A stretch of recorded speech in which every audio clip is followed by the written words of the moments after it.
Welcome back to Law Call. We're talking all about buying and selling homes on the show. We have local realtor Henry Brigman on tonight, joining me and Larry this evening to answer all of your questions. Maybe you're wanting to buy a home, maybe you're wanting to sell a home, whatever. He is here to answer those questions. We just had a viewer call in. They didn't want to go on air, but they did want to ask. They haven't owned a home before in their life, and they want to know, how do I get started? What do I do if I want to buy a home? Well, I will definitely tell you, one of the first things you want to do, I mean, yes, you do want to do the pre-approval, like I said.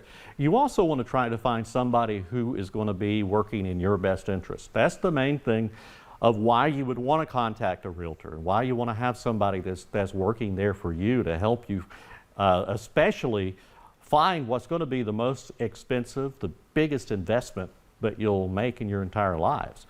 You want to make sure it's somebody who's going to be truthful, transparent, and do everything they can to help you to get the information you need and not leave you, in the wind, wondering what you're going to do next.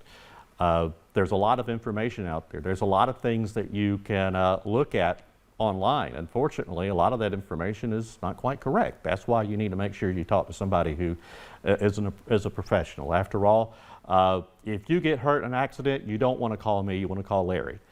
If you want to find a home or a condo, you've got me and about 2,000 others here locally in the Bay County, 5-county area around here, and also the folks up in Alabama as well. I mean, there's thousands of people that do this. We kind of have a little joke that half the state of Florida has a real estate license. And I'm afraid it might be true. But the thing is, you want to make sure you find somebody who has your interests at heart and knows about the market, knows about what's going on, because it's more than just finding a house. It's also negotiating the contract. It's negotiating and making sure that you get the best deal, and also learning about what needs to happen before it happens. The worst thing you possibly can do is have a surprise at the closing table to find out that you have $8,000 that you didn't bring to have to put in there. A follow-up question to that, Yes. Henry. If we look at the opposite side of things, a lot of people are selling their homes right now. A lot of people want to get in on the real estate game just because of the way the market is right now, and all of that. I have friends who said, we want to sell our home. Now, they brought up to me, I said, which realtor are you using? They didn't want to get one.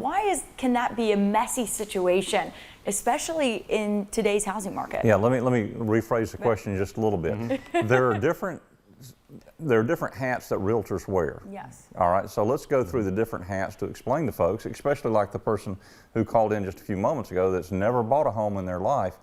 What does a realtor do, and what are the different roles that a realtor can take on, Henry?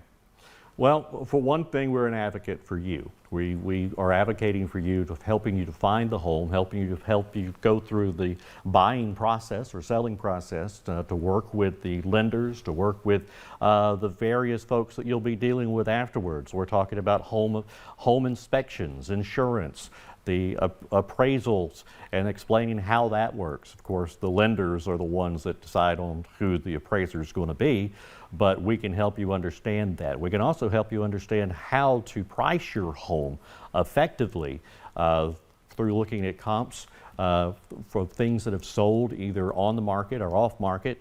We have access to all of that. We're able to kind of take a logical look.